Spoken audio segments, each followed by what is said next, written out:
Peace, peace, and peace. Hope everybody's doing well. Hey, let me tell y'all something. I just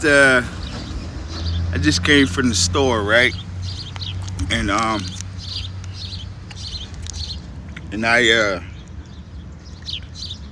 something caught my attention while I was there, but I brushed it off. I don't know why. Like I do, it's so crazy. I brushed it off, and as soon as I got home, I needed that thing that drew my attention. And the reason I wanted to make this video is because this happens to me a lot. I don't know if it happens to other people, but this happens to me so much. I'm telling you, if I go grocery, that's why I have to make a list. I literally have to make a list to go grocery shopping, because if I don't, I am sure to forget something. And it's like something will draw my. It's like it happens almost every single time. Something will draw my attention, and I'll just brush it off, won't acknowledge it or whatever, and then get home and need what it is that drew my attention. And it's like it just reminds me that we have a higher guidance. I know that seems so simple, but man, I'm telling you, this has happened so frequently to me, which is why I was urged to make this video. We have a higher guidance, but we just don't pay attention to it. We don't pay attention to it. We brush it off. A lot of times we brush it off because we're so distracted with other stuff, other thoughts, other nonsense. And so we don't pay attention to this higher guidance.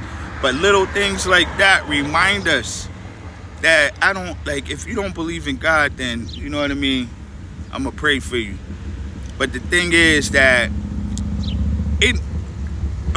a rational think, in my opinion, a rational thinking person is going to look at simple things like our hands, the way our hands just, you know what I mean, how we can grip stuff up, like the way everything is like perfect. The environment for us to survive and thrive is perfect, and there's nothing we have to do to preserve it. We don't make water, we don't make air, any of that. These things were already provided, so there had to be like a higher intelligence. There had to be something that is way beyond what we can even comprehend that put all this together. There has to. So, anyway, my thing is like I said, pay attention. Sometimes that's another reason why we have to sit in isolation sometimes. I'm not saying that we should, just totally, separate from people or anything like that. But I think it's necessary.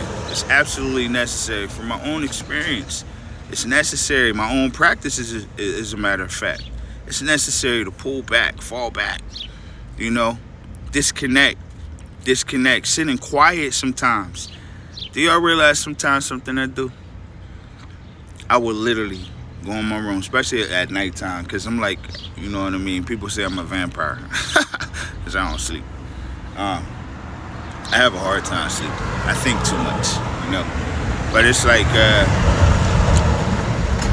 what I'll do is I'll shut everything off. I will put my phone on vibrate and cut the lights off, and I'll just sit and close my eyes. And there are literally images that come, and I try to read those images. I try to gain guidance. I try to sit alone and just be quiet to see if I could hear God talking to me. I desperately be wanting to hear God talk to me. I desperately want, a roadmap. But the thing is, it's like without me having definitive proof, definitive guidance, it strengthens my faith. And my faith, as scripture says, is what is counted as my righteousness. So God doesn't want to spoil that. He don't want to mess up your faith. He don't want to spoil your righteousness by giving you, because then it's no longer faith. It's no longer faith. And he allows us to go through things, go through experiences where we're like, wow, how did that happen? How did I get out of that? I could tell you so many stories of things that I have been through where I can't even explain other than the fact that God said, nah, it's not time for you yet. I got work for you to do. Like Paul. Paul done did a lot of bad stuff. So now I'm gonna make Paul work for me.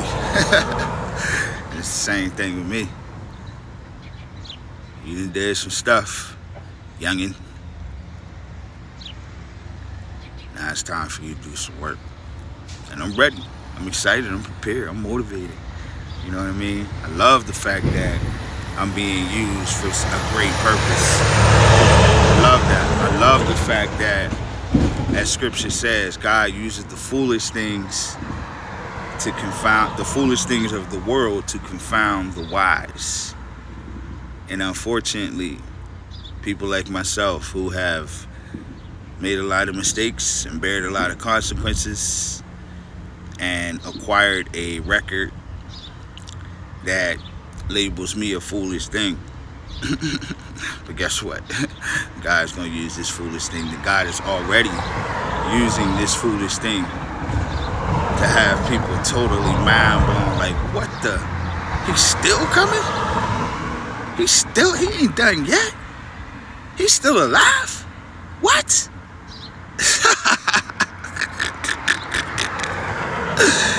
Yeah. Yes, I'm still here. I'm on a whole nother mission. And I ain't going anywhere until God say, alright, you did a great job. That's enough. Come on, rest. And I don't figure that's going to happen until I'm about 105, 106, something like that. I know I'm going to see a great-grandchild from each of my sons. I honestly believe that God is going to bless me with the privilege of seeing at least one great-grandchild from each of my sons, so that I can see visually that the generational curses is broken. I can see the progressiveness of the generations. I can see the positiveness and the productivity of the generations. I can see the consistency of the work that I've put in, through the help of God, of course. Through the work that I've put in with my sons, to leave that old nonsense behind. I honestly believe that with my whole heart. I honestly believe that I'm going to see consistency in what my sons have learned from me and the guidance that they each individually get from God and how they raise their families and so on and so on. But anyway, I'll be going off sometime on tangents. I just want to remind you, pay attention to your higher guidance. Pay attention. Do not be so distracted with irrelevant stuff. Pay attention. Remember our kids. Enjoy the rest of your day. And I'll probably make another video before the day is out. I told y'all I love this. I love it. Peace.